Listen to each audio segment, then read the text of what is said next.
ভাই ইশরাক ভাই আপনার পায়ে ধরি ভাই, আপনার দুইটা পায়ে ধরি ভাই, আপনি বিসিবি ভবন ঘেরাও দেন ভাই, আপনি ক্রিকেটটারে নাই করে দেন ভাই, আপনার দুইটা পায়ে ধরে বলতেছি ভাই, আমি ওয়াদা করতেছি ভাই আপনারা ভোট দেবো ভাই, 4টা 5টা যা লাগে ভোট দেবো ভাই, আমার গোষ্ঠীর লোকজনরে বুঝাইয়া হ্যাঁ করে দিয়া পর্যন্ত আপনারা ভোট দেওয়াবো ভাই, আপনি খালি বিসিবি ভবনটা ঘেরাও দেন ভাই।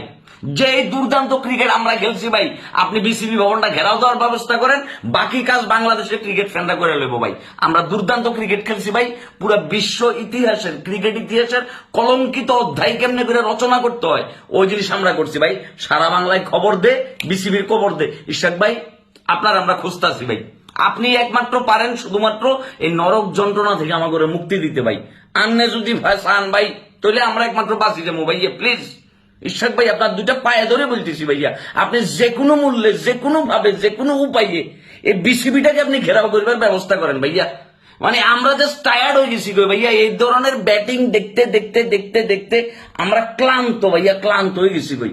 আমাদের হার্ট ব্লক হয়ে গেছে, রিং পরান লাগবো, রিং পরাইবার টাকা পর্যন্ত আমাদের কাছে নাই ভাইয়া।